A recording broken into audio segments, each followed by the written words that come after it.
Écho de la diaspora africaine de France, nous émettons sur Paris avec pour invité Monsieur Guy Mafimba Mutoki, analyste politique, mais retenez qu'il est le coordonnateur du projet commun pour la renaissance du Congo, représentant de Monsieur André Okombi Salissa, président de l'IDC, Monsieur Guy Mafimba, qui est donc un connaisseur, observateur averti de la vie politique du Congo-Brazzaville. Avec lui, nous revenons sur les moments chauds de cette semaine, notamment l'actualité sur le débarquement éventuel de M. Jean-François Ndengue de la police nationale.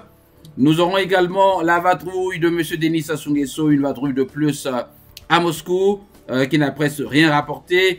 Le feuilleton Ngolo Collinet au Sénat, est-ce une blague ou du sérieux?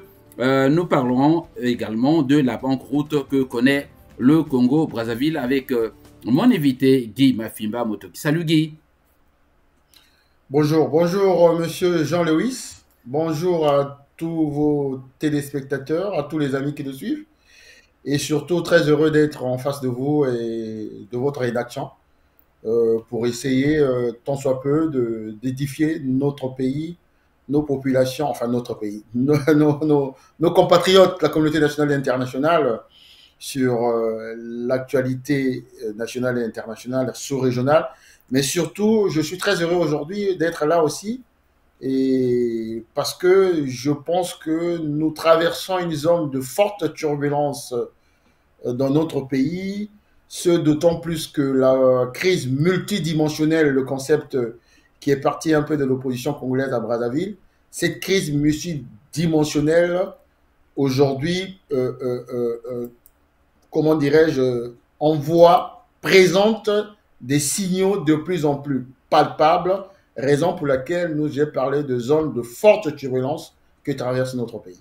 Voilà, vous aurez donc dans ce journal une fois de plus Guy Mafimba Mutoki, analyste politique, dont les analyses, j'allais dire, sont devenues en quelque sorte un matériau pour tous ceux qui veulent s'informer sur la politique congolaise. La suite dans quelques instants.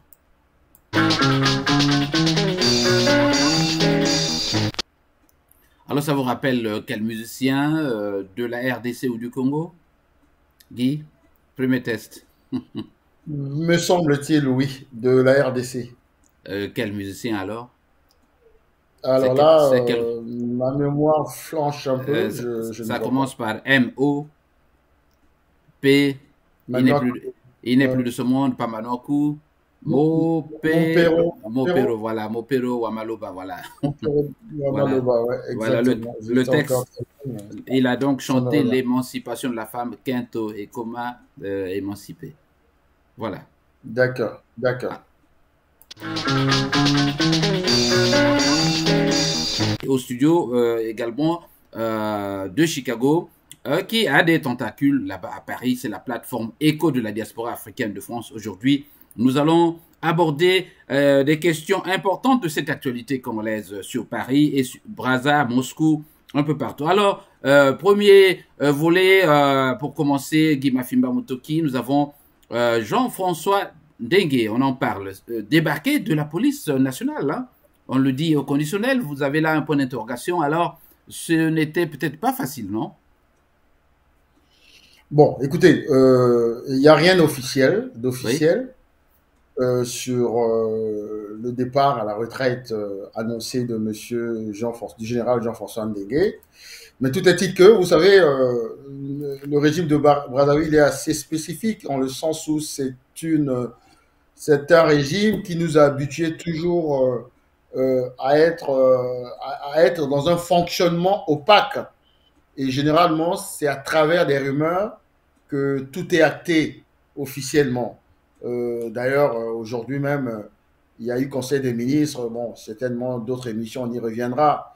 Il y a eu un Conseil des ministres où une loi pour la mise en place de 3 départements, c'est-à-dire qu'il y a eu une réorganisation de l'administration territoriale, 3 départements ont été créés encore, mais c'était parti d'une rumeur. Aujourd'hui, ça devient officiel. Alors, je précise qu'on en parlait, tu en parlais déjà dans l'une de nos émissions il y a quelques semaines. Nos émissions, nous avons traité ce dossier nous avons déjà anticipé et très certainement, on essaiera de revoir cette émission ou de remettre ça en ligne. Alors, pour le cas de Jean-François Ndengue, c'est un cas assez spécifique parce que Jean-François Ndengue, ce n'est pas n'importe qui. C'est le directeur général. Aujourd'hui, on parle de commandant des forces de la police nationale parce que c'est pratiquement comment je peux appeler ça, un corps militaire, alors que la police, ce n'est pas ça. Bref, ça fait 25 ans qu'il est à la tête de cette institution. Et Ndengue, c'est qui? C'est un maillon essentiel du régime de Brazzaville depuis son arrivée par les armes un 15 octobre 1997. Ndengue, c'est qui? Ndengue, c'est aussi l'homme de sale besogne. Ndengue, c'est qui? Ndengue, c'est celui qui a fait de la police nationale une institution qui devait être républicaine, mais comme lui-même dit, sa police. Ndengue, c'est qui? Ndengue, c'est celui qui est un peu le bras armé, sinon de répression du régime. Alors, donc ce monsieur devait être à la retraite depuis, je crois, 4 ou 5 ans. Mais il n'est pas le seul dans la force publique. Ils sont une dizaine dans la force publique, police nationale, gendarmerie et l'armée, qui devaient aller à la retraite. Et comme par hasard, ce n'est pas un hasard, le fameux commandant des forces, de la force publique, M. Denis Sassou Nguesso, s'est arrangé à faire en sorte que, tant au niveau de l'armée nationale qu'au niveau de la gendarmerie ou de la police, tous les généraux qui l'ont accompagné depuis la prise de pouvoir jusqu'à aujourd'hui, il s'est arrangé à faire en sorte que ces gens-là gardent leur fonction pour des raisons qu'on peut imaginer. Et en cela, ben, ça peut que aliéner la carrière des jeunes officiers, certainement plus compétents ou plus républicains. Mais on peut comprendre un peu ce jeu, cette manœuvre politicienne de M. Denis Sassou Nguesso. Mais aujourd'hui, depuis quelques années, en tout cas depuis 2016, 2021, ça s'est renversé. Nous savons et nous constatons qu'il y a des divergences profondes au sein du système PCT, du système, ce que j'appelle le Sassoulon, du système du régime. C'est la question que je voulais te poser d'entrée de jeu. Est-ce que aurait-il été débarqué parce qu'il faut élaguer, faire la place aux jeunes officiers pour qu'ils accèdent aux commandes de la police, ou encore parce que Sassou craint pour lui-même que... non, c'est comme j'ai expliqué tout à l'heure. Ndengue n'est pas le seul dans la hiérarchie militaire et de police à avoir gardé son poste, alors qu'ils sont plus d'une dizaine de généraux qui devaient aller à la retraite. Donc, ce que vous dites là est tout à fait vrai, parce que la carrière de ces nombre d'officiers est presque altérée, aliénée du fait que M. Denis Sassou Nguesso l'ait décidé ainsi. Mais maintenant, pourquoi le cas Ndengue devient emblématique et qu'on veut pousser à la retraite? Mais parce que tout simplement, comme je commence à l'expliquer, depuis 2016 et ça s'est amplifié en 2021, le régime souffre d'une espèce de crise de légitimité. Dans le sens où il y a des divergences de plus en plus criardes au sein du système. Comme tout système qui est usé, qui est fatigué, il y a des tentatives d'un certain nombre d'acteurs du système de se dire que le chef est fatigué et il faut que la succession se fasse.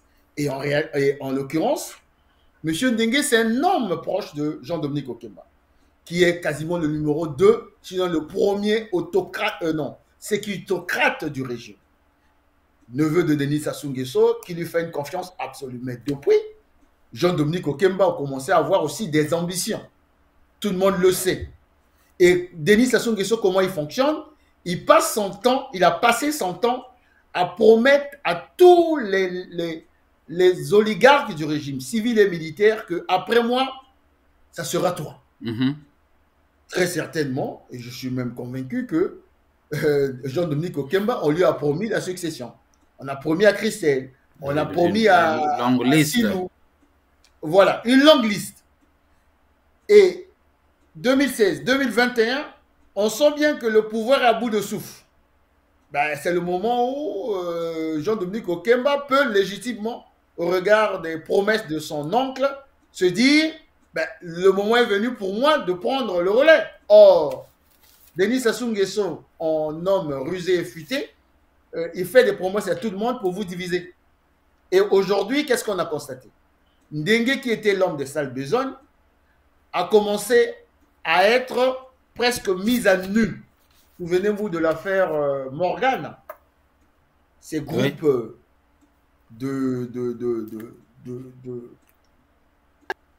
Des fameux officiers proches de Ndengue avec le GRB qui passaient leur temps à poser des actes répréhensibles, des crimes. Je peux même illustrer cela. Celui qui a pillé les villas de André Okomi Salissa, c'est ce fameux Morgan.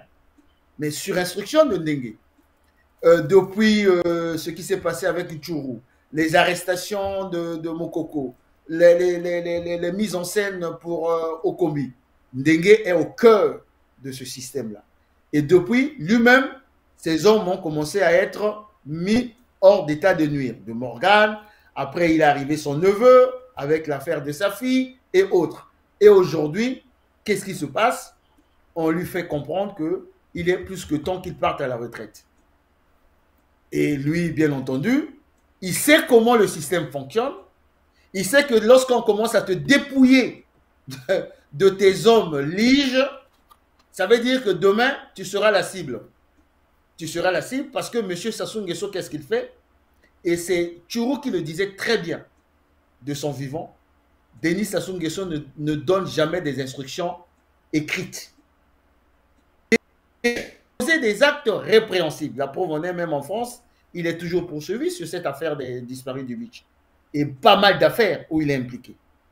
Et comme Denis Sassou Nguesso ne donne jamais des instructions écrites, Ndengue se dit, mais avec tout ce que j'ai posé comme acte, demain, s'il m'arrive quoi que ce soit, j'avais une protection en tant que patron de la police nationale. Mais si je ne le suis plus, je ne le suis plus. Mais j'aurais du mal à sortir. J'aurais du mal. Donc, entre eux, en tout cas entre Jean-Dominique Okemba et Sassou Nguesso, d'autant plus que Ndengue est son homme, le climat est tendu. La preuve en est, à la dernière visite, on va y revenir, de M. Denis Sassou Nguesso à Moscou, oui. On a constaté que lors de la réception de M. La réception de Poutine, comme par hasard, ce qui n'arrive pas. On va en parler. Il n'y avait pas Jean-Dominique Okemba. Ça, c'est le premier élément. C'est-à-dire que le climat tendu. Guy, donne-moi quelques secondes pour une question de clarification. Ici, nous parlons aussi de la guerre de succession, justement, dans le clan. Alors, dois-je penser que l'ancien logiciel qui consistait à installer la terreur, la peur dans la population, utilisant donc M. Ndengue, Sassou Nguesso lui-même comme instruisant Ndengue de perpétrer ces crimes, lesquels restent impunis, doit-on dire que ce logiciel est désormais dépassé parce que nous pensons à la succession de Christelle Sassou Nguesso? Pourquoi pourquoi Ndengue devient inutile dans un système qui a besoin de faire peur, de tuer, de violer? Je pense que M. Denis Sassou Nguesso a un plan B. Ndengue ne devient pas inutile, Ndengue devient gênant. Parce que ces actes sont ostentatoires. Regardez ce qui s'est passé avec sa fille, qui est partie quasiment narguer la justice lors d'une affaire privée à la rigueur. Et Ndengue, à travers sa famille, comme Jean-Dominique Okemba, dernièrement avec sa fille Mélissa, l'entourage commence à poser des actes qui deviennent tellement gênants pour le pouvoir que je pense, pour Denis Sassou Nguesso, mieux vaut les mettre plus ou moins à la cathode. Pas les neutraliser, les mettre à la cathode. Et je ne serais pas surpris qu'on puisse prendre M. Ndengue, qu'on puisse l'envoyer, je ne sais pas, en Chine, dans un endroit lointain, Oui. qu'il soit moins visible. Ça, c'est la première réponse. Mais la deuxième réponse, M. Denis Sassou Nguesso a toujours plusieurs cartes dans ses mains. Vous savez, l'analyse que je tente de faire aujourd'hui, il y a trois options sur la table au niveau du Congo-Brazzaville aujourd'hui. Au regard de la crise multidimensionnelle. Au regard de cette crise, il y a une option, M. Sassou Nguesso l'a intégrée, qu'il peut être déposé par ses propres amis, son propre entourage demain. Ça peut arriver, c'est une option. Une autre option, un soulèvement populaire est toujours possible. Une autre option, il s'accroche jusqu'en 2026 pour être candidat, qui risque d'être contesté dans son propre rang. Il y a une autre option aussi qu'il a en main, c'est de convoquer une concertation nationale minimale, comme nous l'avons toujours souhaité. Et je pense qu'il n'a pas encore exclu cela, au regard de la dimension géopolitique et géostratégique à laquelle on va y revenir. Alors, prenons l'option d'une concertation nationale minimale. Monsieur Ndengue, le général Ndengue, comme Jean-Dominique Okemba peuvent être pour Sassou, perçus par Sassou, comme étant des gens qui peuvent bloquer ce processus-là. Parce que, prenons le cas, par exemple, André Okomi Salissa et Jean-Marie Michel Mokogo qui sont en prison. Oui. Ben, on sait que ces deux personnages ont été de beaucoup dans l'instrumentalisation des forces de sécurité pour leur coller ce qu'on leur a collé, les fameuses armes et autres. Ndengue et Jean-Dominique Okemba ont été des hommes orchestres dans la mise en scène d'instrumentaliser à la fois les forces de sécurité et la justice. Mais si aujourd'hui, sur la table, Denis Sassou Nguesso pense que hier, ces deux personnages étaient gênants ou des ennemis et qu'aujourd'hui, ils peuvent participer à créer les conditions d'une sortie de M. Denis Sassou Nguesso parce qu'il est devenu la contradiction principale tant au sein du régime qu'au sein de l'opposition, ben, vous savez, l'homme rusé qu'il est, ils peuvent dire, je préfère me éloigner des gens qui veulent bloquer le processus, Jean-Dominique Okemba, Ndengue et tous ces hommes, et je m'engage dans cette option de la concertation minimale afin de une sortie honorable à la crise actuelle. Donc, histoire d'élaguer, mettre de côté tous les vats en guerre, tout vous avez ce dont le passé est compromettant pour la suite, l'avenir du régime. Vous avez trouvé le mot. Exactement. Ouais. Éloigner tous les vats en guerre et tous les comploteurs, en fait, les comploteurs. Même si les comploteurs, ils complotaient sur ces instructions. Mais comme je vous ai dit tantôt, ils ne donnent jamais des instructions écrites. Il dira toujours, bah, écoute, moi, c'est pour rien. C'est eux-mêmes qui ont monté ces dossiers-là. Alors, on va un peu balayer toutes ces petites rumeurs. Hein. On va se nourrir de la rumeur quand même. Pour une fois, on parle d'une vidéo de plusieurs heures enregistrée où il déballe tout son passé, notamment de crimes blanchis par Sassou lui-même. On parle d'une espèce d'escorte de M. Boulou qui est allé lui remettre cette note, qu'il l'aurait signée et demander à Sassou Nguesso lui-même de la lui envoyer. Est-ce que tout ça, vous en avez eu vent? Est-ce que Ndengue peut constituer pour Sassou un danger une fois à la retraite? Oui et non, oui et non. Ndengue a des liens de parenté avec M. Denis Sassou Nguesso, hein, il ne faut pas l'oublier, je ne rentre pas dans les détails. Ceux qui m'entendent, ils savent pourquoi je le dis. Et non, pourquoi? Oui. Non, pourquoi? Comme je vous l'ai dit, ils ont des liens de parenté. Donc, ils peuvent se dire qu'il y a des lignes rouges qu'on ne peut pas dépasser. Mais non, j'ai dit non. Donc, oui, il peut être un danger. Pourquoi? Parce que, vous savez, il connaît le système, comment il fonctionne. M. Denis Sassou Nguesso a fait passer de vie à trépas des gens qui l'ont amené au pouvoir. Hein. Ah, absolument. Hein. Je ne veux pas rentrer dans les détails. Donc Ndengue est conscient du fait que pour son pouvoir, je dis bien pour son pouvoir, Denis Sassou Nguesso n'a ni enfant, ni petit frère, ni grand frère, ni parents, ni famille. Ça, la personne qui vous parle, là, Guy Mafimba, j'ai quand même accompagné des personnages publics d'importance dans ce pays et je sais lire et acter le cynisme et la lecture que M. Denis Sassou Nguesso a du pouvoir. Il a une espèce comment je peux appeler ça, d'une relation pathologique avec le pouvoir. C'est-à-dire que pour lui, le pouvoir, c'est quelque chose quasiment ancré dans son ADN. Et en cela, il est capable d'écraser même le fils s'il estime que tu te mets devant lui pour lui arracher son pouvoir. Donc, par rapport à cela, Ndengue est conscient de cela. Par rapport à cela, Ndengue est conscient de cela. Voilà, ils obéissent toujours. Voilà. Nous allons donc, je vous informe pour ceux qui viennent de se connecter que j'ai sur ce plateau M. Guy Mafimba Motoki, analyste politique, et qui, avec lui, nous abordons des aspects importants de l'actualité congolaise de ces dernières semaines. Nous allons, dans quelques instants, chers amis, aborder une autre actualité, notamment la vadrouille de M. Denis Sassou Nguesso, une vadrouille de plus qui rappelle le gâchis habituel des gouvernants congolais. Aujourd'hui,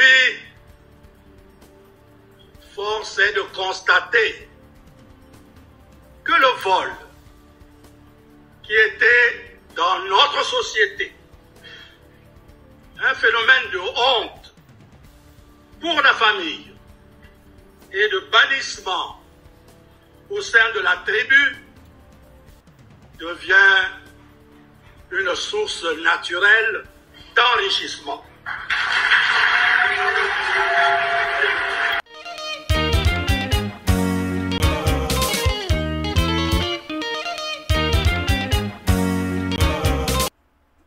Voilà, Guy Mafimba, j'ai bien voulu faire cette surprise. Hein. Cette voix, vous la reconnaissez, hein, c'est celle du président, regretté président, donc, père son âme, Jacques Joachim Yombi Opango, qui est là en train de stigmatiser le vol. On lui a collé ce vol il y a quelques années pour avoir acheté un petit lit, peut-être de quelques dollars. Mais là, on voit qu'il, dans une adresse peut-être improvisée, c'était où ça? C'était lors d'une session du comité directeur de notre parti, le RDD, et c'était une allocution d'ouverture de la session du comité directeur. Il rentrait d'exil et il avait prononcé cette allocution qui, depuis qu'il est parti, est presque une revanche à titre posthume, parce que l'homme du terroir qu'il est, l'homme du terroir qu'il était, en tout cas, avait expliqué à travers cette allocution que lorsqu'il rentre d'exil, lui qu'on avait traité de bourgeois comprador et autres, il se rend compte que tous les gens du PCT qui avaient comploté contre lui pour ces raisons, la fameuse ligne droitière liquidationniste, en fait, c'est eux qui étaient des gros voleurs, aujourd'hui actés sur le plan national et international. Et surtout, il a tenu à rappeler le fait que lui, le fils du terroir, d'un terroir, Koyo, il ne comprend pas comment, hier, dans les tribus, les gens étaient bannis pour le vol et l'enrichissement. Aujourd'hui, ces gens-là sont devenus les référentiels d'une société. Ça prouve bien que nous sommes dans une société qui est en déliquescence totale et celui qui incarne cette dépravation des mœurs, cette déliquescence de l'État-nation, c'est M. Denis Sassou Nguesso, qui est aussi fils du terroir, comme M. Guy, vous vous souviendrez qu'on l'a entendu il y a 2 ou 3 ans, je me souviens plus de cette chaîne occidentale où Sassou lui-même décriait le vol. Il disait qu'à l'époque, dans la tribu, dans les villages, on n'avait pas besoin de cadenas, qu'aujourd'hui, le vol est devenu un phénomène peu honteux. Qu'est-ce que ça dit? Mais qu'est-ce à dire? Comme on dit, la honte ne tue pas. Qui enseigne, Soit des qui modérateurs. Yombi fait la leçon à Denis Sassou Nguesso et lui retort pour dire que ça n'a jamais Non, toujours été ainsi. Hein? non. En fait, ça, c'est les sorties de M. Denis Sassou Nguesso, c'est pour la consommation internationale, généralement. Ah oui. C'est pour, comme on dit, Bouga le Kuta, côté Kambokate. Mbokate, voilà. En réalité, il sait bien qu'il incarne un antivaleur, c'est un euphémisme. Il Oui. incarne cet acte répréhensible, odieux, honteux, qui est le vol euh, de Fulbert de Youlou qu'on a connu, chef de l'État, en passant par Massamba Deba, Marien Ngouabi, Yombi Opango qu'on a accusé à tort, même Pascal Lissouba qu'on a accusé à tort. S'il y a un homme qui incarne un régime, comment dirais-je, athée comme étant un régime népotiste, kleptocratique, où le vol est érigé en mode de gouvernance, c'est le régime de M. Denis Sassou Nguesso. Et l'histoire retiendra que ce monsieur a fait aujourd'hui du vol un référentiel dans notre pays. Et l'histoire, comme l'histoire nous rattrape toujours, j'ai bien peur que son nom se retrouve dans la poubelle de l'histoire de notre pays demain. Donc, de ce côté-là, il n'y a rien à dire. Au contraire, on ne peut que rendre hommage à tous ces chefs d'État que je venais de citer, qui, en partant, ont laissé une trace, et pas cette trace odieuse qui est le vol, la kleptocratie et le népotisme. Voilà, EDF TV, Jean Lewis au micro, invité Guy Mafimba Motoki, la suite dans quelques secondes.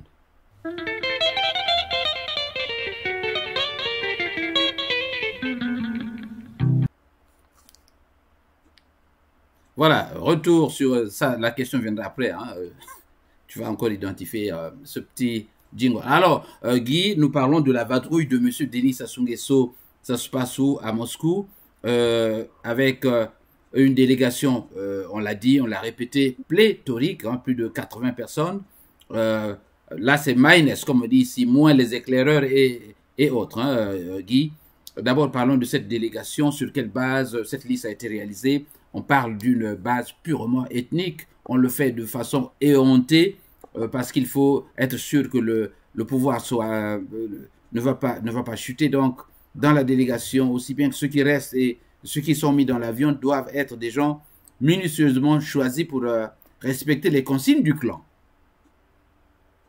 Alors, il faut déjà édifier notre peuple du fait que M. Denis Sassou Nguesso, c'est un homme qui est en quête permanente de visibilité. Il ne vit que de ça. Alors, ce qui fait que, contrairement à ce que les radios, les médias officiels du régime ont parlé, visite d'État et autres, les initiés te diront que ce qui s'est passé là, ça n'a rien à voir avec une visite d'État. Il n'y avait pas des prérequis protocolaires. Mais, par contre, c'était à l'occasion de la célébration des 60 ans de l'amitié entre la Russie et le Congo-Brazzaville. Et c'est dans ce cadre-là, lors de la visite de M. Lavrov, dernièrement à Ouyo, ils en ont profité pour comment dirais-je, profiter de cela pour inviter M. Denis Sassou Nguesso. Moi, j'appelle ça une visite de travail ou encore une visite officielle à Brazzaville. Mais ce n'est pas une visite d'État. Il est parti. Monsieur Jean-Louis, vous avez commencé effectivement par cette affaire de la liste. Mais il faut d'abord comprendre le sens de cette visite-là. Cette visite se passe dans un contexte assez particulier. Je vous ai parlé tout à l'heure d'une crise à la fois financière et dans une guerre de succession qui ne dit pas son nom. Et il en profite de cela. Et ça se passe aussi au moment où, toujours dans le registre de la crise financière, M. Denis Sassou Nguesso a une dame qui est sortie de nulle part, cette fameuse Françoise Joly, citoyenne de nationalité franco-rwandaise, mais en réalité un agent double de l'expansion, de l'impérialisme expansionniste du régime de Paul Kagame, qu'on a mis quasiment dans les jambes de M. Denis Sassou Nguesso. Et c'est cette dame-là qui prétend avoir un carnet d'adresses pour aider financièrement le régime qui est en train de prendre de l'eau de partout. Souvenez-vous, la fameuse visite à Dubaï, qui s'est soldée par une pantalonnade où M. Denis Sassou Nguesso a été quasiment abandonné à l'aéroport. Après, ils sont partis avec le patron de la SNPC à Bakou, en Azerbaïdjan et puis en Tadjikistan. Et à chaque fois, c'était une espèce de deal. On vous amène les brutes pour brader, pour avoir la trésorerie. Voilà, il faut d'abord comprendre cela. Il faudrait que les Congolais comprennent cela. Il est parti pour ces deux raisons. Comment chercher à résoudre la crise financière qui frappe mon pays. Et en cela, qu'est-ce qu'on fait? Ben, on amène toute la famille, tout le village. D'où cette fameuse liste de plus de 80, avec 4 ministres qui étaient aussi accompagnés, et surtout avec quasiment toute une famille là-dedans. Mais monsieur Jean-Louis, on reviendrait tout à l'heure, on était tout à l'heure en train d'aborder des questions de succession. Mais posez-vous la question de savoir comment cette liste est sortie. Mais parce que au niveau de la présidence, ils sont à 3 mois. 3 mois au niveau de la présidence. Rien qu'au niveau de la présidence, ils ont à 3 mois sans indemnité. Et quand ils voient une liste et un voyage qui va coûter peut-être 2 milliards parce qu'il faut louer les avions et autres, oui, ils se rendent compte que ce monsieur se fout de la gueule des gens. Qu'est-ce qu'ils font? Ils font fuiter. Pour que les réseaux sociaux, l'opposition prennent le relais et démontrent l'irresponsabilité de M. Denis Sassou Nguesso et de son régime. Premier aspect. Donc, une visite téléguidée par cette dame que nous avons sur les images, qui est devenue une espèce de Rasputin du régime de Brazzaville et surtout qui humilie, qui est en train d'humilier non seulement les Congolais, mais tout un pays qui était un pays avant-gardiste, n'est-ce pas? Deuxième chose, monsieur... Est-ce que je peux te poser une question sur les dispositions? Allons-nous maintenant aborder les dispositions protocolaires dans la salle? Ça soit reçu par Poutine, parce que j'ai une question sur la disposition même des invités. Mais oui, oui, on peut aller dans cette continuité. Oui, parce que Guy, on voit...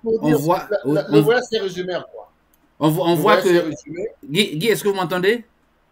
Oui, je vous écoute. Voilà, on voit que dans la salle, vous avez 4 Congolais là. Et le tout premier, ce n'est pas Joly, mais Joly occupe la 4e place. Hein, qu'est-ce que ça dit?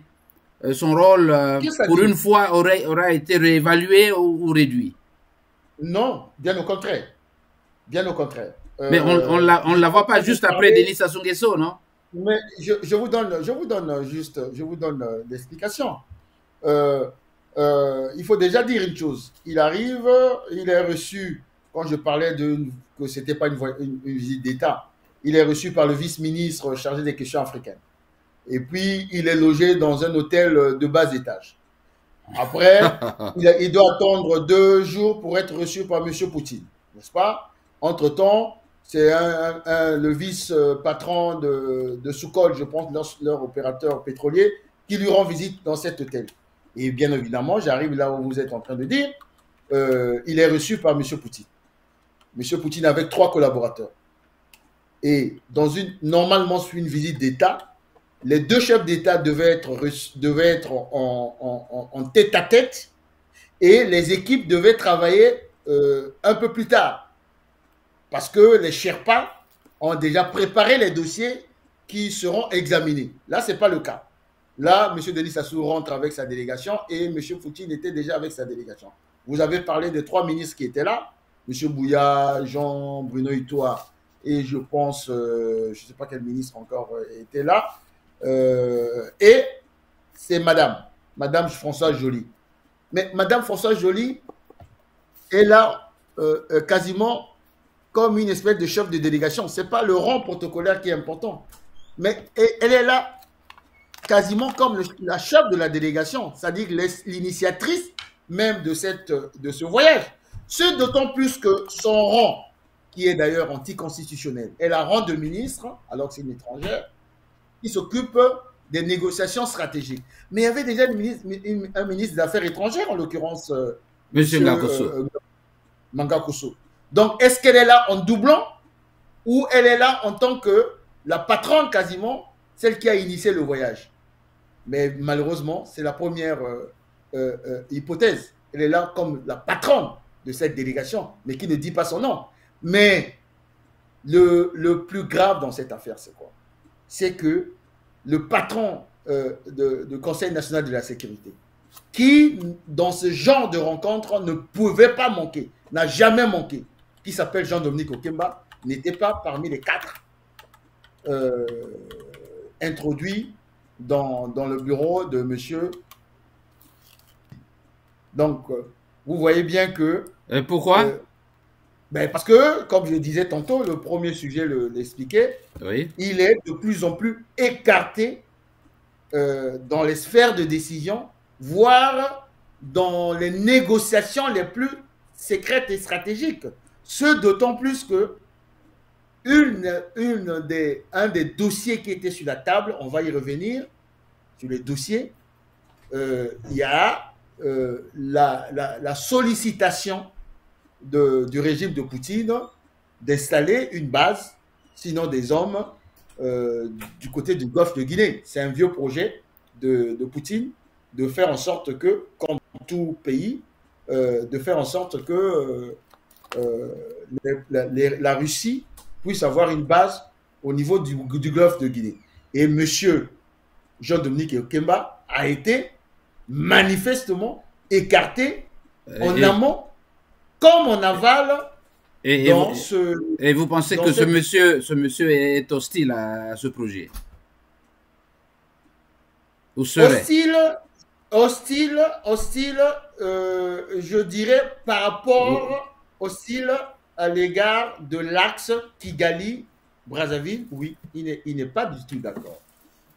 Parce qu'il sait pertinemment que l'axe Kigali-Brazzaville a comme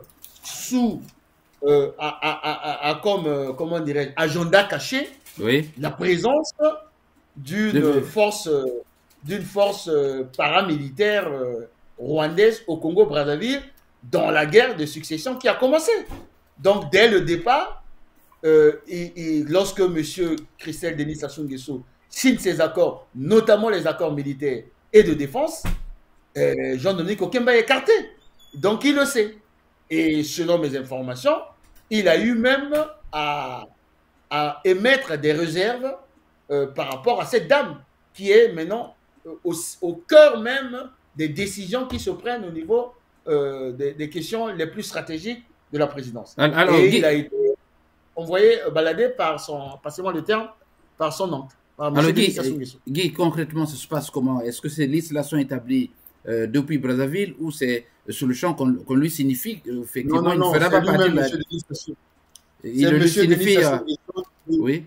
Monsieur Denis Sassou Nguesso, il s'arrange à donner les grandes orientations de sa liste. Il va te dire, par exemple, que j'aurais besoin de mes cuisiniers. Donc, au niveau du domaine présidentiel, il va s'arranger à avoir ses cuisiniers. Il va demander à ce que, dans sa sécurité rapprochée, j'ai besoin d'avoir telle personne. Pour les questions, sur les dossiers, parce que lui, il est au courant des dossiers qui seront traités. Donc, il va dire, bon, pour tel dossier, je vais avoir tel personnage. Et puis, et surtout, au regard d'une espèce de conflit larvé insidieux entre lui et Jean-Dominique Okemba, un conflit qui ne dit pas son nom, mais on est assez politique et avisé pour le savoir. Qu'est-ce qu'il fait? Ben, il demande tout simplement à ce que M. Jean-Dominique Okemba soit dans la délégation, dans ce voyage, mais pas pour venir assister, parce que s'il était dans le voyage, on l'avait pris pour aller discuter, échanger sur les dossiers en examen, mais il serait là aux côtés de Denis Sassou Nguesso lorsqu'il a été reçu par Poutine, mais il a été écarté. Donc on a voulu tout simplement le dire, il faut l'amener avec nous parce que la situation du pays n'est pas trop claire. Voilà de quelle manière j'interprète cela. En résumé,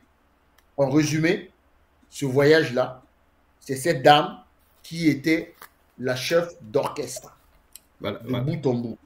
Maintenant, quand on se retrouve avec un certain nombre de noms, ben, bien entendu, s'il y a tel responsable, il peut amener son cousin ou sa nièce pour aller gratter un peu au niveau des frais de mission. Alors, on en vient maintenant à qui gagne quoi. Et toujours sur ce voyage-là, oui, dites. On en vient maintenant à qui gagne quoi dans cette histoire. Sassou a gagné la distinction. Ça lui vaut quoi? C'est quel type de médaille qu'il a pu obtenir là? Non, le problème, comme de nos auditeurs. Oui. Comme je disais tout à l'heure, lorsqu'il dépense plus de 2 milliards pour se retrouver à Moscou, il est en quête de légitimité.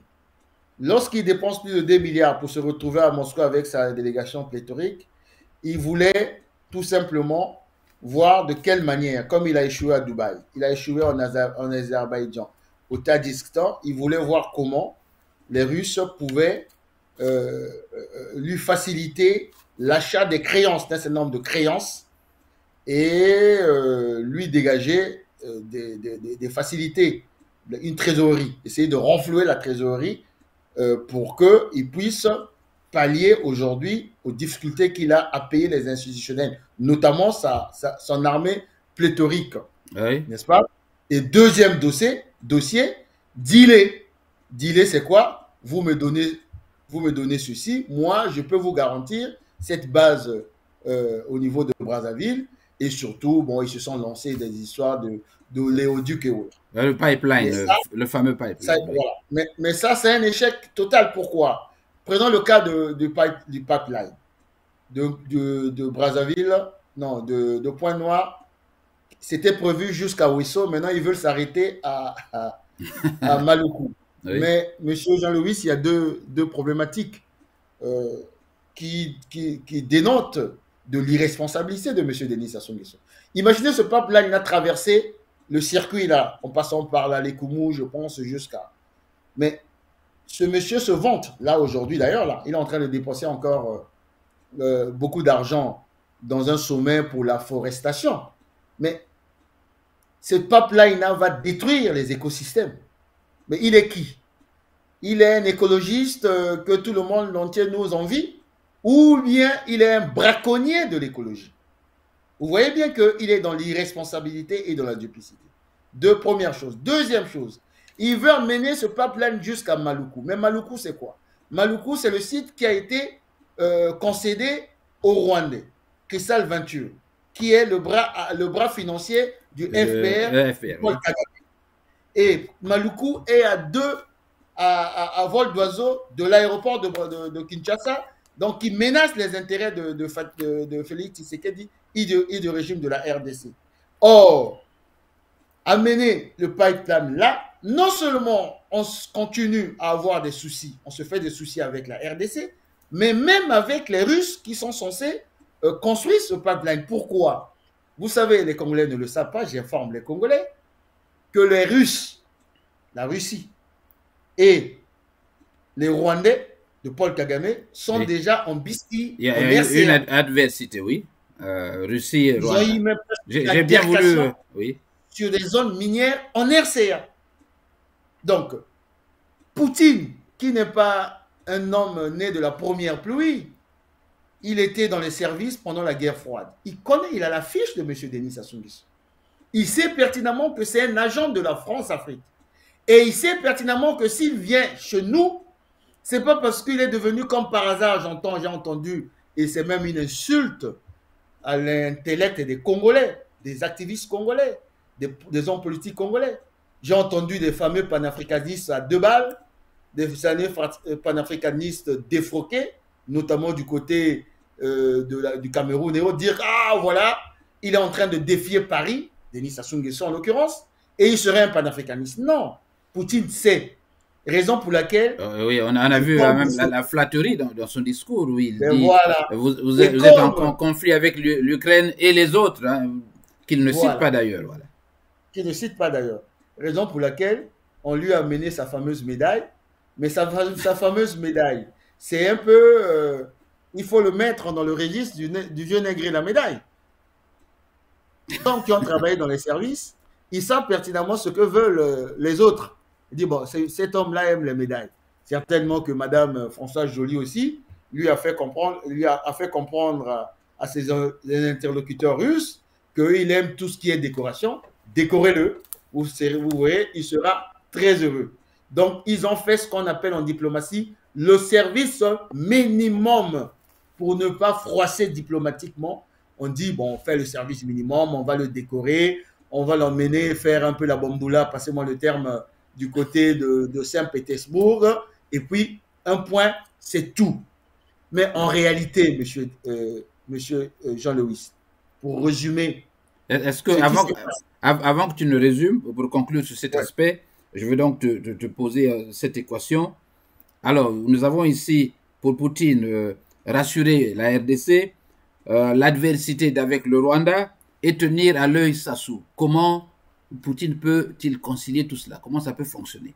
Et puis, on va en conclure. Non, mais Poutine ne peut pas prendre Denis Sassou Nguesso comme un allié. Détrompez-vous. Il le tient à l'œil, il sait qu'il l'aura trompé une fois. Non, il n'a même pas à le tenir à l'œil. Il sait bien que c'est un homme, ils sont renseignés, il sait bien que c'est un homme qui est comment dirais-je, qui est en train d'aller vers sa chute, sinon vers son départ. Poutine est au courant de tout ça. Lorsqu'il voit seulement un homme, un chef d'État d'un pays qui se dit souverain, ou qui se dit contre l'impérialisme occidental, débarquer avec un avion de location, Poutine résume, Poutine, comment dirais-je, arrive à qualifier cet homme-là.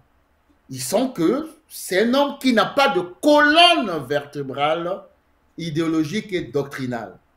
Je dis bien, il n'a pas de colonne vertébrale idéologique et doctrinale. Lorsqu'il a Goïta, lorsqu'il a les jeunes là, de l'AES, il sait pertinemment que ces gens-là ont fait un choix doctrinal et idéologique clair. Mais M. Denis Sassou Nguesso est dans la diplomatie de ce qu'on appelle de l'esbrouf, la diplomatie du chantage. Et nous, à Poto-Poto de Bengango, diplomatie, chantage à Mignonien. Et il ne peut pas tomber dans ce piège-là. Pourquoi? Parce que M. Denis Sassou Nguesso se trompe en fait en plus de contexte et d'époque. La Russie, ce n'est pas l'Union soviétique. À l'époque, lorsque jusqu'à Brejnev, on faisait du Congo un allié, c'est parce que nous étions dans le contexte de la guerre froide. Mais aujourd'hui, l'URSS n'existe plus, c'est la Russie.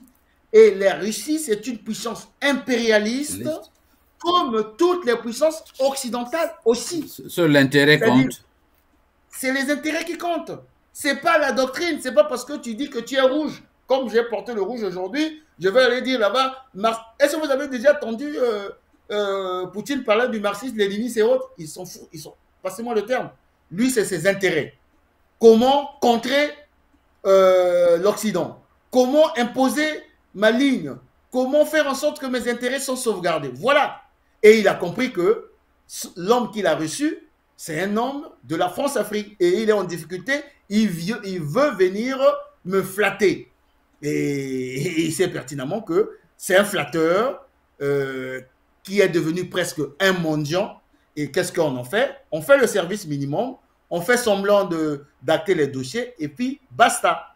D'ailleurs, la preuve en est, ils sont encore dans le cadre des mémorandums d'entente. Est-ce que vous avez entendu parler des accords signés? Il n'y a aucun accord qui est signé. Mémorandum d'entente. Les diplomates le savent. Ça dit que nous sommes encore en train d'échanger, de discuter. Est-ce qu'on peut arriver à un accord? Donc, même pas un accord, même pas un pré-accord. Mémorandum d'entente. Et le résultat, c'est manque à gagner pour le Congo. Discrédit du Congo, parce que lorsque vous voyez monsieur qui a porté son chapeau, docteur honoris causa, ça me fait penser à qui? À Ceausescu. À Ceausescu qui était friand de ces choses-là. D'ailleurs, il s'appelait le Danube de la pensée. Voilà, c'est généralement la nature des autocrates. Lorsqu'ils sont dans une bulle, ils aiment être flattés, sortir comme des gens, voilà. Donc, malheureusement pour le Congo, voilà, c'est le discrédit, parce que le Congo était un pays avant-gardiste, avant que M. Denis Sassou Nguesso en fasse aujourd'hui un pays mondial. Voilà, donc on peut retenir que c'est encore de l'argent qui aurait été jeté à la poubelle À la poubelle. Voilà, des dépenses sans intérêt pour le pays. Dans la suite, donc, dans quelques instants, nous allons aborder le feuilleton Ngolo Collinet au Sénat. Qu'est-ce qui nous inspire? Est-ce que c'est juste un jeu entre le pouvoir, les membres du pouvoir, lesquels en fait se retrouvent chaque fois le soir pour arrondir ou aplanir leurs divergences, ou c'est une guerre idéologique véritable entre ceux qu'on appelle les renovateurs, comment vous les appelez déjà, les au PCT, canal historique, voilà les canals historiques, et l'autre. Oui. Voilà, donc on va le voir dans la suite avec mon invité, Guy Mafimba, analyste reconnu de la place ou de la toile congolaise. Je vous retrouve dans quelques instants.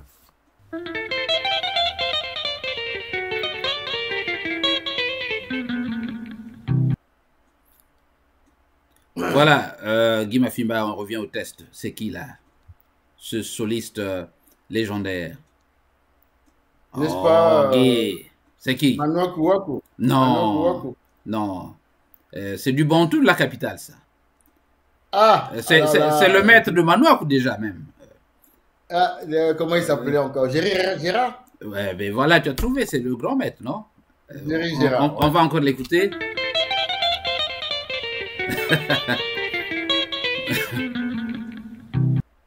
Voilà, c'est lui le maître de Gérard.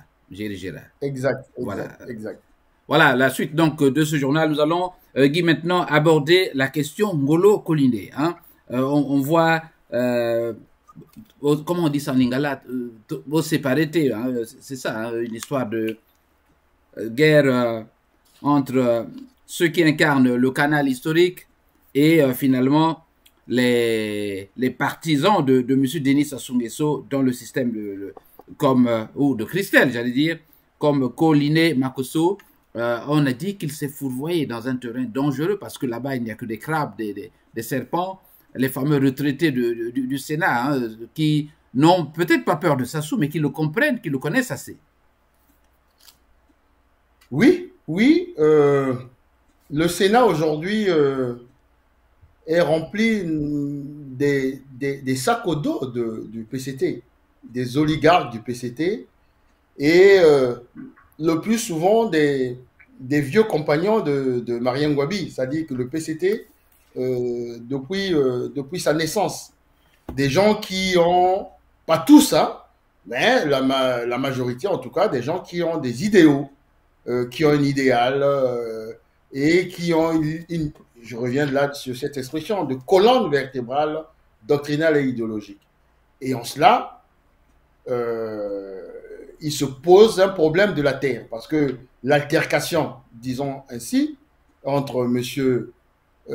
Ngolo, président du Sénat, et Collinet Makosso, le Premier ministre, quasiment cette altercation est due à l'examen du dossier ou de l'interpellation d'un certain nombre de sénateurs au sujet de l'affaire des terres.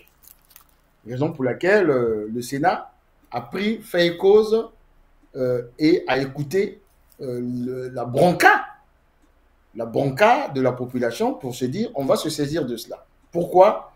Je pense que c'est de cela que nous allons essayer d'examiner. Mais on dit, voilà, d'entrée de jeu, hein, je vous ai suivi sur notre chaîne, notamment chez Sid Makosso, dans un débat où l'un de tes interlocuteurs pensait que il ne faut pas voir dans cette altercation, entre guillemets, quelque chose de sérieux, hein, juste pour amuser, pour embrouiller le peuple. Mais oui, mais parce que tout simplement, je pense que beaucoup d'observateurs n'ont pas su contextualiser les choses. Première chose, c'est vous et nous, hein, monsieur Jean-Louis, c'est vous et nous, c'est-à-dire les réseaux sociaux aujourd'hui, qui sont devenus un levier quasiment, nous sommes devenus des syndicats virtuels. C'est-à-dire on s'approprie les revendications, les frustrations, la colère de nos populations, les injustices, pour les mettre sur la place publique. Et on doit d'abord notez cela. Révolution numérique. Toujours dans le contexte, il y a une crise financière. Le Sénat est à 3 mois sans indemnité. La crise financière. Et je n'y reviens pas, le problème de la terre, qui est un problème crucial. On ne parle pas là de, je ne sais pas moi, de bébés noirs, même si c'est aussi crucial, mais on parle de la terre. Et chacun a une perception de ce que c'est que la terre. Et il y a aussi, toujours dans le contexte, nous sommes dans une succession. Ngolo n'est pas n'importe qui, Ngolo est la deuxième personnalité du pays. Et dans l'architecture institutionnelle qui nous a imposée en 2015, en cas de vacances du pouvoir, c'est Ngolo qui prend le pouvoir pour organiser, je pense, les élections dans les 80 jours ou les 2 mois qui suivent, n'est-ce pas? Donc, oui. Voilà le contexte. Et dans ce contexte-là, avec tout ce que nous avons fait comme un travail, et là, il faut remercier effectivement la diaspora, relayer au niveau de Brazzaville avec l'opposition, tout ce travail sur les terres, le Parti congolais, d'abord le Sénat, a pris fait et cause, et il y a eu d'abord 2 réunions au Sénat. La première réunion qui était pratiquement à huis clos, où le Sénat a reçu le gouvernement. Le Sénat a reçu le gouvernement. Mais le Sénat, c'est qui? Comme j'ai dit, c'est Ngolo, deuxième personnalité du pays. Et Ngolo est qui? C'est un sac au dos du PCT, de la politique. Et il fait partie de ce que j'appelle, moi, le courant canal historique du PCT, Ngwabiste. Regardez seulement, on va y revenir très certainement, l'image. Lorsque Coliné Makosso lui rend visite pour son anniversaire, vous avez vu une photo, là, derrière, je crois que c'est doit être dans son domicile privé. Il y a la photo, il est au centre. Bon, je crois que c'est un montage, mais il est au centre. Il y a le commandant Marien Ngouabi, le fondateur du PCT, et aujourd'hui leur chef, Denis Sassou Nguesso. Les rares fois, tu verras ça auprès des oligarques du PCT. Parce que beaucoup veulent oublier Denis Sassou, Marien Ngouabi, oui. Plaisir à Sassou Nguesso. Lui, je ne pense pas. Et ils ne sont pas nombreux. Donc, c'est Ngolo qui convoque la première fois le gouvernement à huis clos. Et selon mes informations, c'était plus chaud. Mais comme c'était à huis clos, bon, on n'a pas voulu de manière publique donner les frustrations, les confrontations qui étaient assez dures là-dedans. Et puis, qu'est-ce qui s'est passé, monsieur Jean-Louis? C'est le PCT qui va prendre le relais, c'est-à-dire la première personnalité qui ouvre la brèche pour dire non, il faut regarder ce problème-là, c'est Ngolo, à travers, comme son statut de président du Sénat. Le PCT a pris le relais, souvenez-vous, où il y a eu comme une espèce de rétro-pédalage, mais le PCT, au départ, a dit non, ce problème-là est compliqué. Et viendra plus tard la fameuse, comment ils appellent ça, la question orale au gouvernement, au Sénat. Et Ngolo qui est le colonel Makosso qui est interpellé par 2 sénateurs, dont Jean-Marie Michel Epouma, qui est indépendant, président de la commission des finances, et le profil, c'est là où il faut poser le problème sur le profil de Colonel Makosso. Colonel Makosso, c'est un homme rigide, pédant, arrogant. Lorsqu'il prend la parole, généralement, quoi soit au Sénat, les rares fois où je l'ai suivi, ou à l'Assemblée nationale, vous avez l'impression que... Vous donnez des leçons. Voilà, il vous donne des leçons, à la rigueur, il vous engueule. Bah, il s'était trompé d'adversaire ou de cible. Ngolo n'est pas un homme à se faire, on va dire, bousculer. Ce n'est pas une espèce de déformation du fait même de son métier d'enseignant, où il croit enseigner partout où il passe. Oh non, je pense pas. Vous savez, ou c'est un zèle, une espèce de zèle politique ou de... Non, par la position qu'il occupe. C'est plutôt l'arrogance des parvenus. Oh. Coliné Makosso n'est pas un sac au dos de la politique. C'est pas un sac au dos de la politique. C'est pas un homme qui a mené des combats. Vous savez, les gens qui ont fait tomber les Yombi au Pangwe au Tselengolo, là. C'est un homme qui est arrivé un peu par effraction. Et en cela, il veut donner l'impression d'être au-dessus de la mêlée. Il n'a pas connu, Colline n'a pas connu cette époque. À l'époque, il était encore au lycée, tout jeune. Ben, même au lycée plus jeune. Côtoyant les vrais activistes de l'UGC. Je sais, je l'ai connu, je crois qu'il n'a pas, Mais, oui, mais il n'a pas occupé des fonctions significatives hein, à l'UGC. oui, bah, à l'époque même, au temps de Ngwabi, au temps nous, on ne s'occupait pas de ces choses-là, généralement. J'étais au 8 février, mais je voyais, par exemple, celui qui est en prison aujourd'hui, le maire de Brazzaville, l'ex-maire de Brazzaville, Okemba. On a fait le collège ensemble. C'était des gens déjà qui étaient en train de tirer sur Yombi à l'UGC. Donc, je vais dire, le profil Revenons, oui. l'arrogance, ce n'est pas parce qu'il est enseignant, pas du tout. Bien au contraire. Et là encore, parlons-en. Vous savez, ceux qui connaissent, généralement, sont très modestes. Sont très modestes. Et je ne veux pas être mauvaise langue.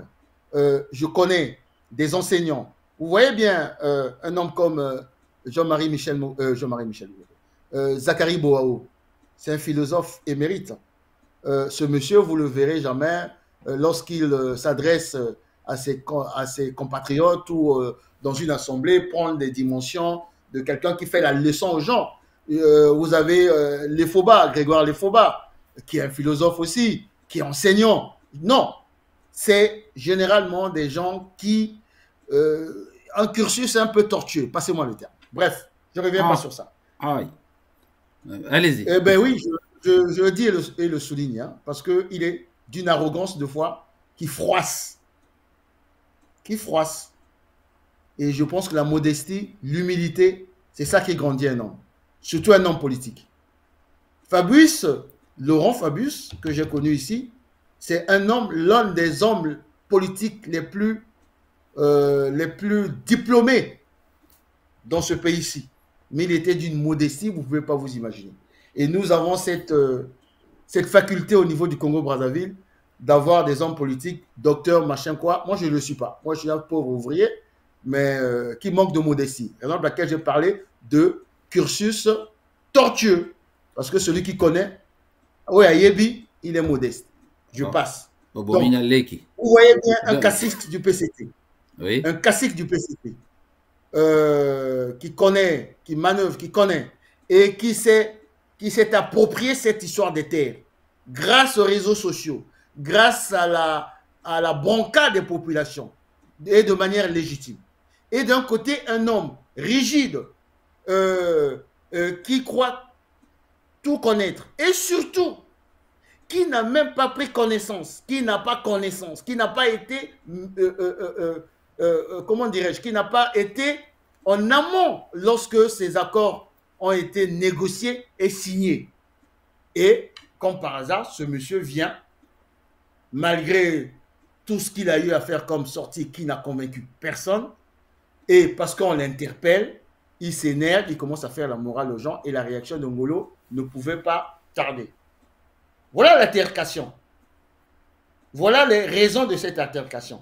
Donc, je vous ai dit, guerre de succession, parce que si on creuse, Christelle Sassou, comment il s'appelle, Collinet Makosso, est en train de défendre la ligne de Christelle Sassou Nguesso, qui c'est lui, l'instigateur de ces accords. Alors, Guy, nous avons abordé la question il y a quelques semaines avec mes amis de la rédaction. Je disais à l'époque, est-ce que ceci ne s'inscrit-il pas dans le droit fil du conflit déjà pas latent existant entre Christelle et Ngolo, Ngolo qui a fait barrage à Christelle dans ses velléités tentatives de prendre le parti à l'époque. Ça se passe, je crois, il a 2 ans. Hein. Oui, je ne parlerai pas de conflit, je parlerai de divergences politiques. Comme j'ai dit, moi j'ai été dans un parti politique, je connais comment ça fonctionne, et j'ai des amis au PCT. Nous sommes tous un peu les enfants du PCT. Moi, j'aime m'appeler camarade Guy Mafimba parce que PCT les alinettes maison mère. Moi, je peux dire que j'ai commencé à m'intéresser à la politique grâce à Marie Ngouabi. Sinon, à cause de Marie Ngouabi. Donc, je parlerai plutôt de divergence. Qu'est-ce qui s'est passé au lendemain du coup d'État de M. Denis Sassou Nguesso? M. Denis Sassou Nguesso a voulu faire du PCT son parti, c'est-à-dire quasiment éliminer la figure symbolique, élimination symbolique, hein, éliminé symboliquement la grande figure du PCT, c'est-à-dire Marien Ngouabi, qui disait tout pour le peuple, rien que pour le peuple. Et il a voulu instaurer ce qu'on appelle le PCT éléphant. Mais le PCT éléphant, c'est quoi? C'est une espèce de rassemblement, sinon de ramassis, passez-moi le terme, des enfants, des neveux, des beaux-fils, de la famille. Donc, ce n'était plus un parti avec une doctrine, avec une idéologie. Ça devenait maintenant un instrument de conquête et de conservation du pouvoir. Mais non, les gens qui sont arrivés au PCT par conviction, lorsqu'ils se sont rendus compte qu'ils commençaient à avoir une dérive, le premier conflit quasiment est parti de la guéguerre entre, d'un côté, les deux défunts, hein, Ambroise Dumouazalaï et Justin Lekunzo. Oui. Souvenez-vous comment ça s'est terminé. Ça s'était obligé de sortir quasiment les BTR à l'époque pour neutraliser Justin Lekunzo. Voilà le premier conflit, lorsque les autres ont compris qu'il y avait une dérive qui était en train de s'installer au sein du PCT. Et le deuxième conflit, c'était lors du congrès, je ne sais pas, c'était pas le troisième ou je sais pas, le quatrième ou le cinquième congrès, lorsque Christelle Sassou Nguesso, avec la bénédiction de son père, a voulu prendre le contrôle du PCT. Et Ngolo s'est opposé. Ngolo s'est opposé à cela. Oui, je suis d'accord avec vous. Au lieu de parler de conflit, il y a eu de divergence. Donc, c'est parti de là. Et depuis, on va de manière crescendo. Et plus le régime est en phase terminale, et plus les divergences deviennent profondes et criardes. Alors, et la dernière secousse, c'est ce qui s'est passé à l'Assemblée dernièrement. Par personne interposée cette fois-ci, oui. Ngolo d'un côté et Colline Makosso, qui donne l'impression de défendre M. Denis Sassou Nguesso, mais en réalité, c'est de Christelle qu'il s'agit.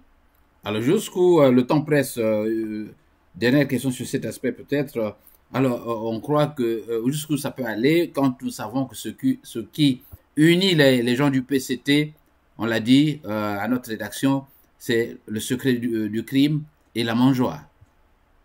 Mais non, ce qui va se passer, c'est quoi? Ce qui va se passer, c'est quoi?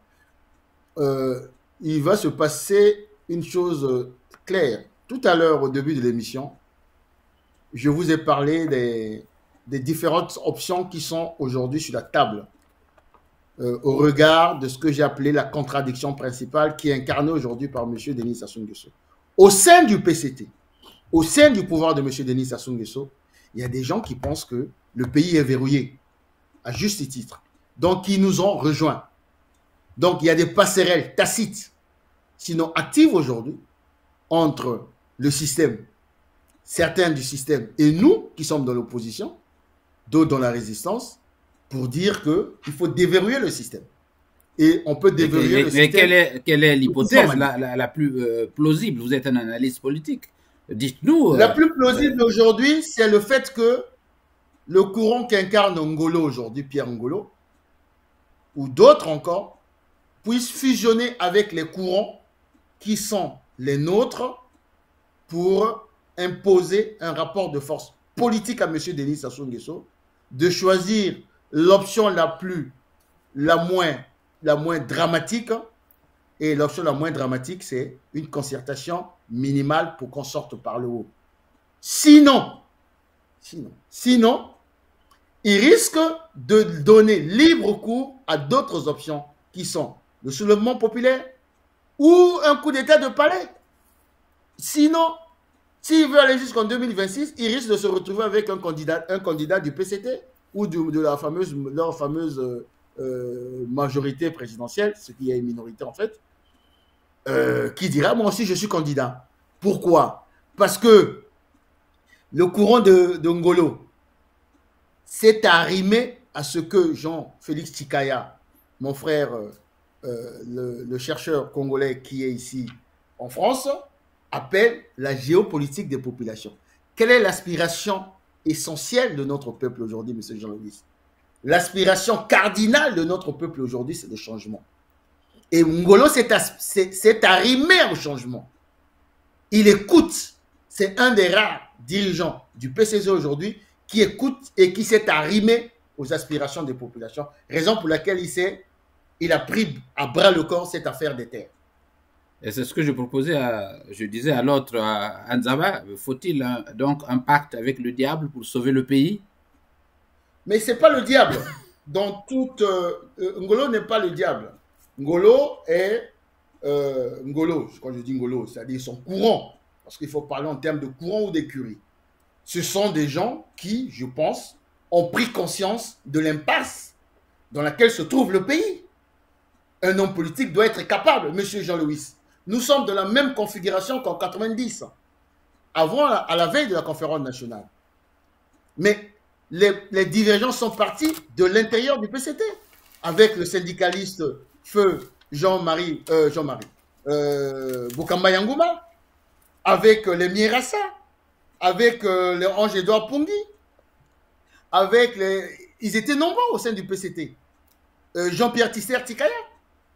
Voilà, nous sommes dans la même configuration. Et les Ngolo ne font que, comment dirais-je, aujourd'hui, refaire ce que les autres ont fait hier. Eh bien, c'est cela être un homme politique. Un homme politique doit être capable à un moment de se remettre en cause au regard des intérêts généraux du pays. Parce que l'affaire des terres ne concerne pas Guy Mafimba, Jean-Louis, Pierre Ngolo. L'affaire des terres concerne l'intérêt général. L'affaire des terres implique la souveraineté de notre pays, la liberté de notre pays, voire la stabilité et la paix dans notre pays. Et on ne peut que se réjouir. On ne peut que se réjouir. Et nous, qui sommes de l'autre côté, on ne peut que se réjouir parce qu'on estime que nous pouvons faire ce que j'appelle souvent la convergence des luttes, la convergence des revendications, la convergence des frustrations, la convergence des injustices pour déverrouiller le système qui est verrouillé par M. Denis Sassou Nguesso et son courant, on va dire. Voilà, vous écoutez Écho de la diaspora africaine de France, invité Guy Mafimba Motoki. Nous allons dans quelques instants, Guy, refermer ce journal. Nous abordons dans la dernière partie la banqueroute du Congo-Brazzaville. C'est le chaos, il n'y a plus rien dans les poches, plus rien dans les banques. Et c'est une véritable gymnastique. Comment ce régime fait-il pour se maintenir? Eh bien, vous, l'analyste politique, vous allez faire cette analyse pour montrer aux Congolais quelles sont les gymnastiques compromettantes d'ailleurs que le régime utilise pour se maintenir pendant tant d'années, alors qu'on sait qu'ils ont tout bradé, qu'il n'y a plus rien dans les poches de ces gouvernants.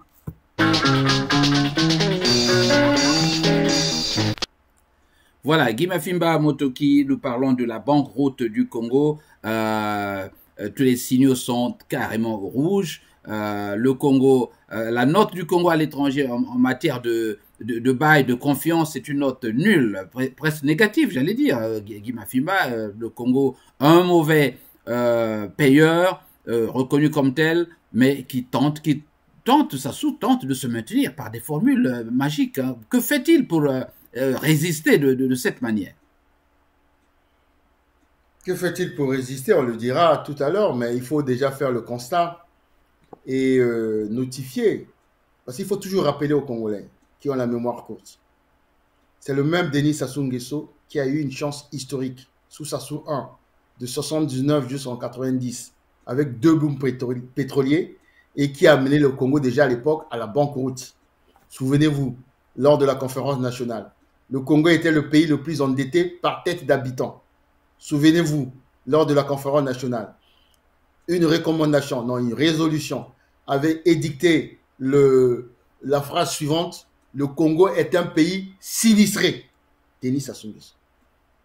Souvenez-vous, lors de sous Sassou 1, il a eu 3 programmes d'ajustement structurel et il a échoué. Il n'a jamais réussi à réaliser un seul programme.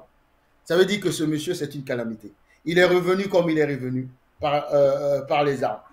Et il a eu, pas une chance, avec la complicité des commanditaires de ce coup d'État, notamment la France à travers Jacques Chirac.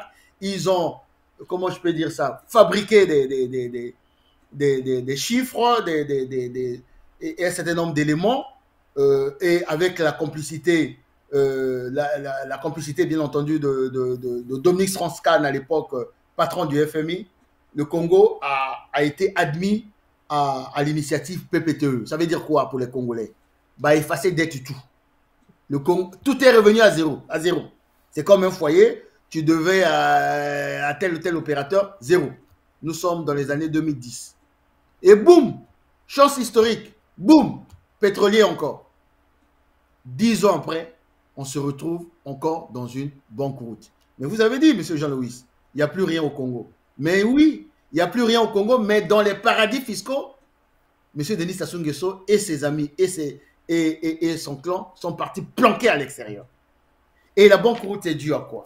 La banqueroute est due tout simplement à une gouvernance kleptocratique, primitive, mafieuse quasiment. La banqueroute est due à quoi? À l'incapacité, à l'incompétence d'un homme de diversifier l'économie. Le Congo qu'il a eu comme pays de rente pétrolière, 40 ans après, le Congo vit toujours de la rente pétrolière, forestière et des mines. À la fin, tu te poses la question de savoir, il sert à quoi? Maintenant, au lieu même de se dire que, bon, l'argent de la rente, je vais dépenser et puis je me retrouve en difficulté, on va chercher à faire autrement. Non, il a fait pire.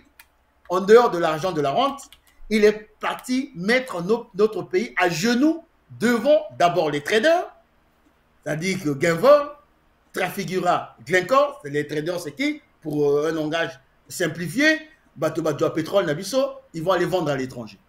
Et à ces gens-là, ils prenaient 500 millions de dollars par ici, 500 millions de dollars par là, 500 millions de dollars par là, soi-disant pour investir. En réalité, ils n'investissaient pas, ils allaient planquer à l'extérieur. En cela, 14 000 milliards des générations futures dilapidés. En cela, pire, monsieur Jean-Louis, la Chine, qui a voulu faire du Congo un pays pilote. Pays pilote, c'est-à-dire quoi? La Chine, un moment, quand il a pris de l'ascendance sur d'autres pays occidentaux, les Chinois se sont dit, nous allons chercher un pays en Afrique centrale, en Afrique subsaharienne, et en faire comme une image de la coopération sino-africaine. C'est-à-dire, ce qu'on va faire au Congo, d'autres pays viendront parce qu'on a transformé le Congo en Singapour ou en Suisse. Donc les Chinois ont investi énormément d'argent. C'est ce qu'on appelle le partenariat stratégique Chine-Congo. L'argent dilapidé. Les Chinois aujourd'hui ne veulent même plus voir Sassou, même sur une photo. Donc, trader, partenariat stratégique, à travers ce monsieur Bouya, effectivement, nous sommes, non seulement on a dilapidé toutes les rentes, parce qu'on a bradé le pétrole, je ne sais pas depuis combien d'années, et en même temps, on est parti s'endetter. Donc, comme vous l'avez dit, monsieur Jean-Louis, notre signature n'est plus crédible. Qu'est-ce qui se passe? Le Congo aujourd'hui est traqué par les créanciers. Regardez l'affaire Odiedge. Traqué par les traders qui piquent quasiment nos bruts. Et aujourd'hui, nous sommes en banqueroute. Mais lorsque vous êtes en banqueroute, qu'est-ce qui se passe? Ils ont parti contracter avec le FMI, le Fonds monétaire international. Ils ont signé un accord. Mais le FMI dit quoi? Il faut appliquer un programme d'ajustement structurel. On ne leur demande pas d'aller s'endetter. Donc, il faut ajuster les structures. Donc, des réformes structurelles. Le train de vie de l'État qui doit baisser, les institutions, revoir à ce niveau, lutter contre la corruption, se lancer dans des investissements productifs et autres. Monsieur, je termine là-dessus. C'est tout le contraire qui se passe. Et ils ne le feront jamais. Aucune réforme structurelle. La corruption, n'en parlons plus. Le train de vie de l'État, on en a vu avec l'affaire de Moscou, la vadrouille de Moscou, et on peut citer comme ça des exemples. Mais et d'ailleurs, à propos, Guy, il y a eu un conseil des ministres qui semblait justement interpeller les ministres sur ce fameux train de vie de l'État. Crois-tu que c'est sérieux ou c'est dans le cadre des mesures dont tu parles? Non, monsieur Jean-Louis, ne faisons pas rire même les morts. Il ne connaît pas. Il y a à la fois l'incompétence, le cynisme et l'irresponsabilité de ce monsieur. Parce que je vous ai parlé des anciens chefs d'État. Pour instruire et faire en sorte que tes collaborateurs appliquent ce que te donne comme instruction, tu dois être exemplaire. Oui. Ce monsieur ne connaît pas l'exemplarité. Il ne connaît pas ça. La conséquence aujourd'hui, c'est quoi? C'est que dans sa propre présidence, ils sont en 3 mois sans salaire. La fac de l'université fermée parce que en grève. Les hôpitaux à Pointe-Noire, à Brazzaville, à Dolisie, fermés, en grève. Même à Oyo, hôpital Edith Lucie Bongo. Même pour l'image de sa fille. Ils sont, je crois, ils sont à 9 mois sans salaire. Même pour l'image de sa fille. Le sait-il, Sassou? Peut-être qu'il n'est pas informé. C'est l'homme le plus renseigné. C'est l'homme le plus renseigné. Pour ça, au moins, il sait le faire. Donc, vous voyez bien que tous les secteurs sont en grève aujourd'hui, en train de fermer. Hier, j'ai suivi nos parents, les retraités. Ils vont aller faire le sitting devant la primature. Les routiers, là, les taximens, vont prendre le relais d'ici là. En fait, le pays est dans la même configuration, je le disais tantôt, que dans les années 90. Toutes les conditions subjectives et objectives sont réunies aujourd'hui. On ne peut plus dire aux Congolais que faites quelque chose. Non, ce que je dis aux Congolais aujourd'hui, c'est que ce monsieur ne peut plus rien apporter à ce pays, à notre pays. Il a échoué depuis 40 ans. C'est un récidiviste de l'échec, du cynisme et de l'incompétence. Voilà. Et pour cela, on n'a plus rien à attendre de ce monsieur. Donc cette banqueroute, c'est parce que les Congolais ont la mémoire courte. Si c'était souvenu de ce monsieur sous Sassou 1, on n'allait même pas applaudir ce monsieur. Je vous ai dit tantôt, je vous ai fait le résumé. On va refermer dans quelques instants, mais prenons le temps d'écouter ceci. Peut nous aider. Quand on est engagé, la peur s'estompe. Quand on n'est pas engagé, la peur occupe le lieu qui devait être rempli par l'engagement. Je pense aux sportifs engagés, je pense aux militaires engagés, je pense aux femmes engagées dans leur ménage, engagées dans l'éducation de leurs enfants. Elles n'ont pas peur. Elles n'ont pas peur. Les engagés n'ont pas peur. Et si nous, Église aussi, nous étions engagés, nous n'aurions pas peur. Même sans être Saint Ignace qui désirait le martyre, nous serions audacieux pour dire aux politiciens, même aux politiciens de nos ethnies propres, que ceci n'est pas bon. Quitte à ramasser des gifles, quitte à être persécuté, mais on n'aurait pas peur. Je pense que la peur, c'est l'expression d'un vide, d'un manque d'engagement. Et donc, d'un manque d'amour. Parce que celui qui aime ne peut pas ne pas s'engager. Quand on aime Dieu, on s'engage. Quand on aime la nation, on s'engage. Quand on aime les autres, on s'engage. Quand on n'aime pas, pourquoi s'engager?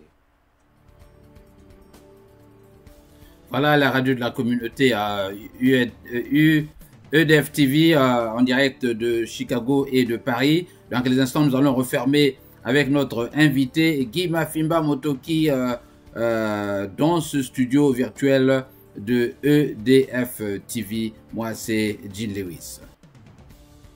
Voilà, Guy, nous allons donc refermer cette édition. Mais la question, c'est font-ils une gymnastique de décaissement, de blanchiment de ce qui a été caché, ce trésor caché à l'étranger pour payer les salaires?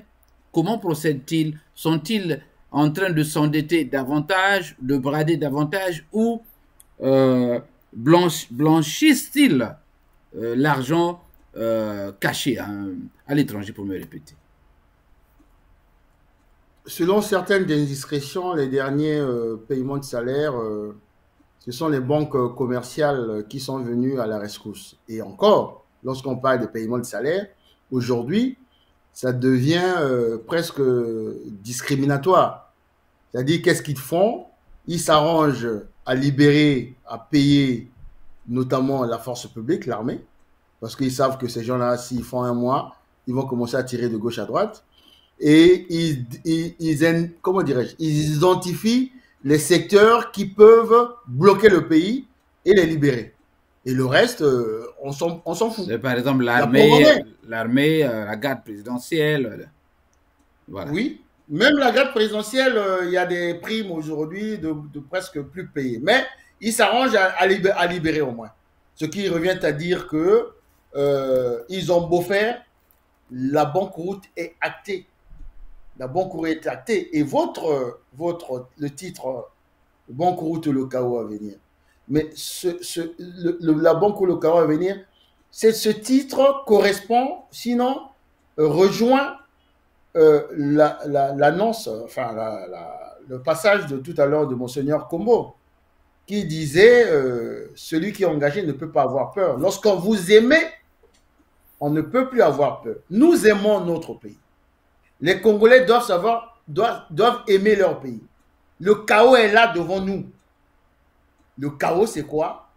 C'est la destruction du système éducatif, du système sanitaire, les paiements de salaire qui seront de moins en moins effectifs. Ça veut dire que le chaos est devant nous. Et nous devons pousser ce monsieur, soit à faire le choix de l'option, je reviens sur cette option, d'une concertation minimale qu'ils partent par la porte, par le portique républicain. Sinon, nous sommes obligés, pour éviter le chaos, monsieur Jean-Louis, nous sommes obligés de mettre la peur de côté et de venir en face de ce monsieur et lui dire le Congo ne vous appartient pas. Nous, on n'a plus envie, parce qu'on ne peut plus en faire des transferts. Ceux qui sont sur place, on ne peut plus d'avoir continuellement faim, alors que vos enfants sont en train de se gaver, de voyager. On ne peut plus continuer à pleurer nos parents, parce qu'ils n'ont pas de médicaments dans les hôpitaux. On ne peut plus continuer à voir nos enfants à être inscrits dans les écoles pourries. Guy, j'allais dire, le fruit, Guy, j'allais dire pour terminer, le fruit n'est-il pas assez mûr pour les Congolais de comprendre qu'il est temps justement d'agir? Les conditions optimales d'une désobéissance généralisée ou générale du peuple sont là, justement. Qu'attend-il? Monsieur, j'allais dire, qu'est-ce qui bloque la machine finalement? Les dynamiques d'un peuple qui décide à un moment de mettre un terme à un régime qui le fait souffrir peut partir d'un incident simple, mais d'un simple incident. Et je ne désespère pas de ce peuple, parce que je n'ai jamais cessé de le dire, monsieur Jean-Louis, et je ne cesserai aussi de vous remercier, parce que nous avons aujourd'hui un levier important qui est celui-là, c'est-à-dire les réseaux sociaux, c'est-à-dire les médias, qui nous permettent de dire à notre peuple que vous n'êtes pas seul. S'il faut être devant, nous serons devant. Raison pour laquelle je ne désespère pas. Raison pour laquelle je crois que on sera surpris. Pourquoi on sera surpris? Parce que la coupe est pleine pour beaucoup. Pas seulement ceux qui sont dans l'opposition, même au sein du système, monsieur Jean-Louis. Tout à l'heure, je vous ai parlé des convergences. Et j'ai essayé d'expliquer comment les passerelles qui étaient hier virtuelles deviennent de plus en plus réelles, pour que, une fois pour toutes, on puisse aller à la renaissance du Congo, tel l'intitulé de la dynamique citoyenne que je coordonne, c'est-à-dire la dynamique, le projet commun pour la renaissance du Congo. Voilà l'espoir qui est le mien, et la conviction qui est la mienne, la foi qui est la mienne, de ce que demain sera meilleur.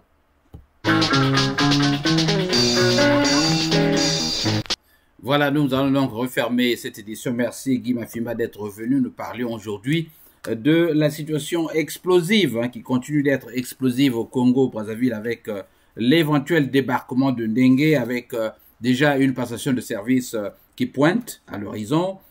Comment les choses vont se dérouler là-bas, on n'en sait pratiquement rien. La vadrouille de M. Denis Sassou Nguesso, encore du gâchis de plusieurs milliards jetés à la poubelle pour un voyage qui n'aura rien rapporté.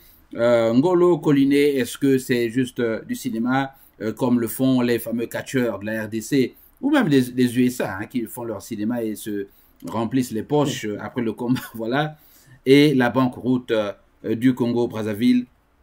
Le Congo, l'un des pays les plus endettés au monde, Guy, c'est honteux pour une nation comme la nôtre, la terre de nos ancêtres. Elle est gaspillée par des amateurs qui ne savent pas comment gérer un pays et dont la population croupit dans la misère et ils ne savent plus ce qu'ils doivent faire, mais on disait tantôt que les conditions plutôt sont presque mûries pour que le peuple dise une fois pour toutes non, car nous avons beau crier, mais nous voulons simplement que ce que nous disons tous les jours serve d'instrument peut-être pour les pousser à comprendre que les mots ne suffisent pas, mais il faut que ces mots soient traduits en action pour que sur le terrain les choses changent. Guy, peut-être un tout dernier détail, je te vois en train de... un dernier mot, Guy, pour fermer. Oui. Non, je pense qu'on a tout dit. Le dernier mot, c'est vous remercier, M. Jean-Louis, du sacrifice, parce que c'est un sacrifice, beaucoup ne le savent pas. Absolument. Que vous faites pour nous donner la possibilité de nous exprimer. Chacun en son rôle, vous le faites. Nous aussi, on essaie de faire le nôtre et que le relais soit pris à Brazzaville. Ensemble, nous pourrons faire que du Congo soit meilleur demain. Et nous allons arriver. Et comme on dit sur vous, yes we can. Yes we can, comme disait l'autre Obama. Mais surtout, il faut dire aux auditeurs de s'abonner massivement.